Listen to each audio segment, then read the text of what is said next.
I want to talk a little bit more about mental game. As you know, I talk about that a lot, and that's because it is, without question, the most important element in whether or not you are going to be successful as a trader. Whether or not you're going to be successful in life, okay? But definitely in trading. And mental game was the hardest thing for me to learn. I've said it in the past. I'll keep saying it, even if you get sick of hearing it. You have to hear it.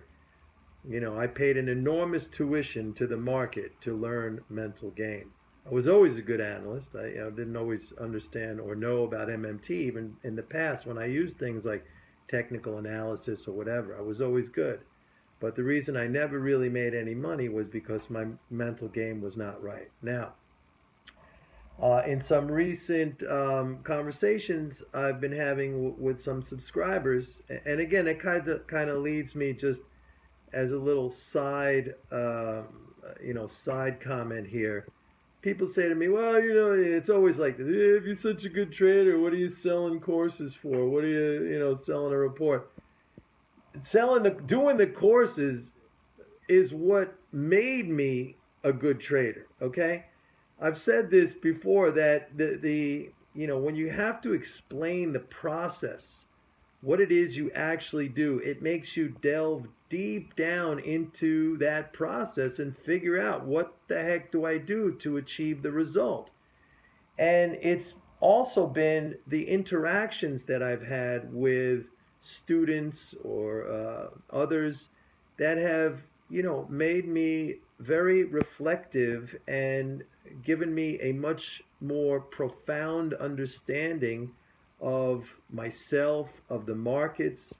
It's generated new ideas and concepts. It has been nothing but a positive in terms of my trading performance. Okay, it's also been a positive in terms of personal gratification. I mean, it's nice when people say, "Hey, Mike, I went from losing to winning, and thank you so much." That's very gratifying. But even from, I guess, a selfish standpoint, a more selfish standpoint, it's that it has helped me enormously in understanding my own game. What it is that I do, making it better. So I continue, like I said, I don't have to do these videos. I don't have to write the report, whatever. I could trade on my own, but it has been an enormous positive to me. All right.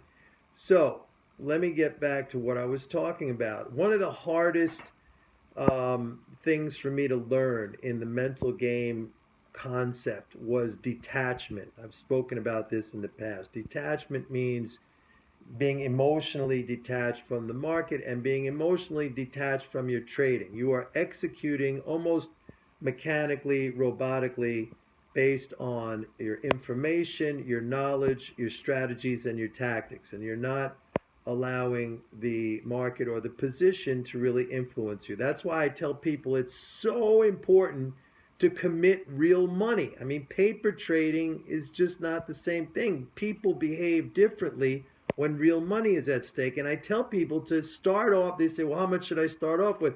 Start off with an amount that you would be uncomfortable if you lost. It would bother you if you lost. That's not to say blow the whole thing.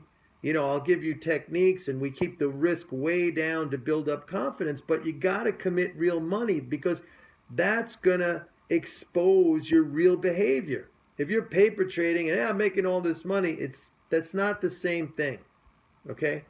But let me get to this concept of detachment. And detachment was very hard for me to learn because in the past, when I, let's say, had a position on that I had done all this analysis beforehand, I put the position on, and then the position worked out, and I made a profit, and I got right out. I took the profit, and all of a sudden it kept on going and going.